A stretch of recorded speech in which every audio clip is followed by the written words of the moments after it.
Hey, hi everyone. Jim Augustine, DocTalk. DocTalk. We're getting into August. Kids are back in school. Fall weather's arrived in some areas of the country, which is really weird.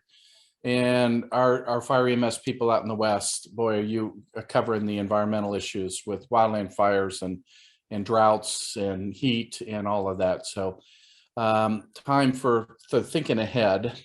My voice a little raspy because I managed to catch the back to school respiratory infection, which is not COVID. But as we have talked about for months coming along here, this fall is going to see a lot of respiratory infections. And a very important message: plan on getting your flu vaccine this year.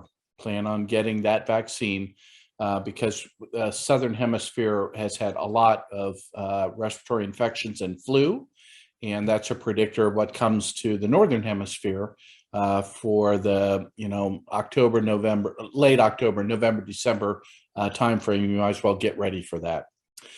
So, in the world of infectious diseases, now can't be any more busy. Monkeypox concerns. Not a big concern in fire EMS, but we have to be leery of any pox virus.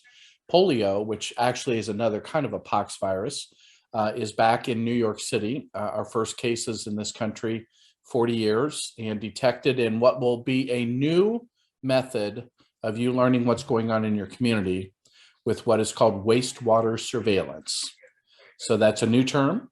It will probably become common to you because our public health agencies will begin monitoring what's going through the wastewater systems and know about the prevalence of disease and new stuff coming in.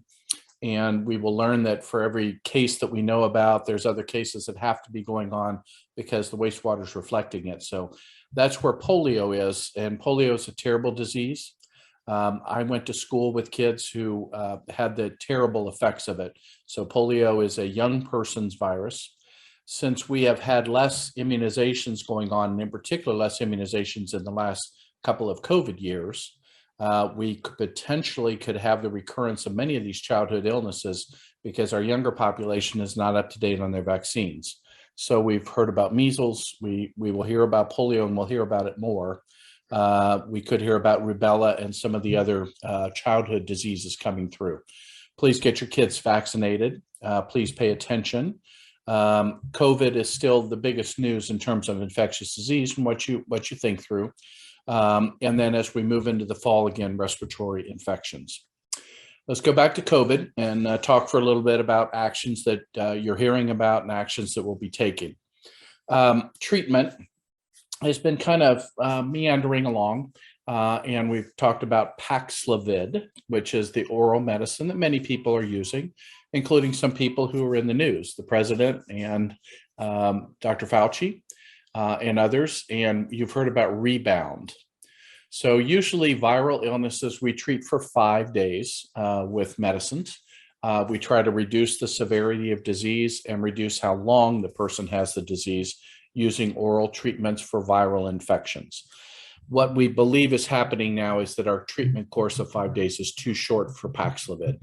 So for those of you who have been following the news, you may see that the potential of expanding the course to 7 or 8 days, which gets more into how we treat antibiotics we use antibiotics to treat bacterial infections, 7 or 8 days. Fungal infections, we have to treat for an even longer period of time. So Paxlovid in the news. Number 2 in the news, vaccines. So the UK, the United Kingdom, just approved a modification of the vaccine produced by Moderna. So the Moderna vaccine approved, and what they will call it is a bivalent vaccine. So that means it has 2 elements to it. And the 2 elements are the old version of COVID and the Omicron version of COVID. So that's what bivalent means. You know about valence vaccines because you've gotten flu shots before. Flu shots are 3 or 4 elements, and we've given them fancy names like A and B. And then within A and B, they have H3N2 and et cetera. So we have for years included 3 or 4 elements to the influenza vaccine. And now the modern version of our COVID vaccines will carry 2, and in the future, maybe even more. And at some point, they will be able to have the time to do the science to see if they can wrap the influenza and the COVID vaccines together, because a lot of you have asked about that. That will not be available this year. Far too much work has to go on just getting the COVID vaccine where it needs to be. Eventually, we will talk about combining influenza and COVID. So one, half cc in the arm, and you may be good for both. But for now, just expect that you'll get 2 jabs this fall. Likely in the United States, the FDA will approve both Pfizer and Moderna in the modern forms that include an Omicron element.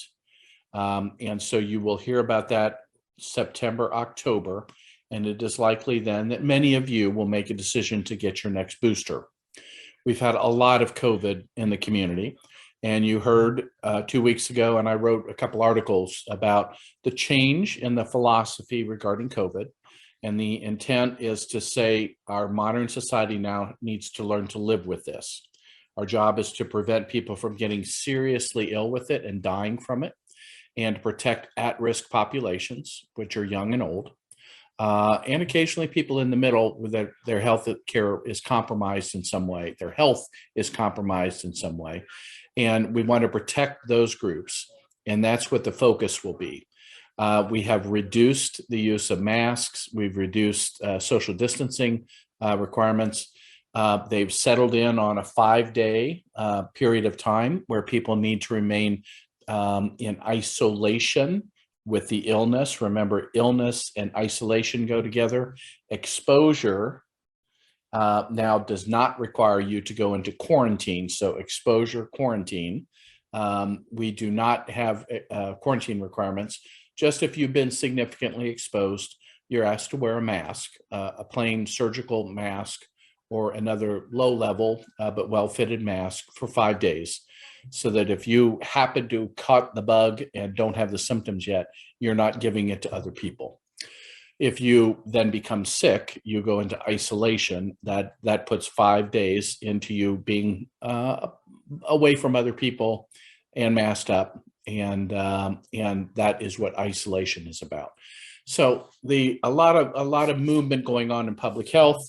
The last couple of days, the CDC has announced that they're going to restructure how they approach diseases and how they communicate with the public. That's really important for all of us. I work a lot with the CDC, and there is nothing that is wrong about how they have managed their business for the last 100 years or so. They are an investigative agency. They were never designed to be a response agency. And they are to look at science and make good recommendations about how to prevent diseases in the future. The new way that we have to approach things, though, includes a way of moving forward and thinking more forward and taking more aggressive actions.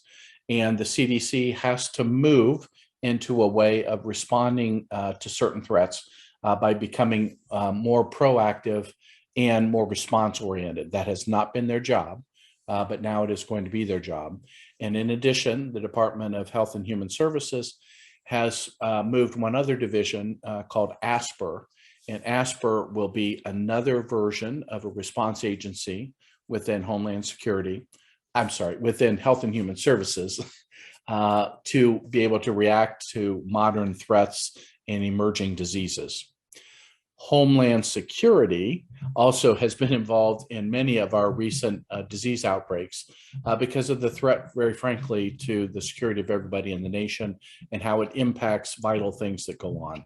So Health and Human Services, DHHS, 2 agencies for response, the CDC and ASPR. Homeland Security, emerging threats and things that impact the security of our nation. Your federal government working for you. We will learn to work with them in their various divisions to make sure that we get response. And I want to thank you all. We're here at a period of time where we recall how important the actions are of fire and EMS people and moving towards threats, taking things on, even when there's not science, there's not exact recommendations. People don't know what to do. So who do they call? They call us, and we come and help them.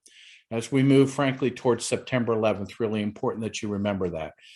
Those were our brothers and sisters moving right towards the threat, knowing that, potentially bad things could happen in that building, and eventually 343 lost their lives. That is our ongoing responsibility. When COVID came out, our people came together and said, we don't know much about this bug. We know it's a virus. We'll dress in trash bags if we need to, and we'll mask up with whatever we have available, and we'll go take care of people, which is what you did. So thank you for what you do. Thank you as we move into the fall. Thank you for thinking through preparedness, which is what we're really focused on today, is the preparedness we'll need this fall. And we get to Labor Day and think about kids going back to school and the workload beginning and all that. A cool time of the year. I wish you all the best. DocTalk for this couple of weeks. Some of you I will see at FRI next week, and I'll be in San Antonio. I look forward to seeing you. Thanks.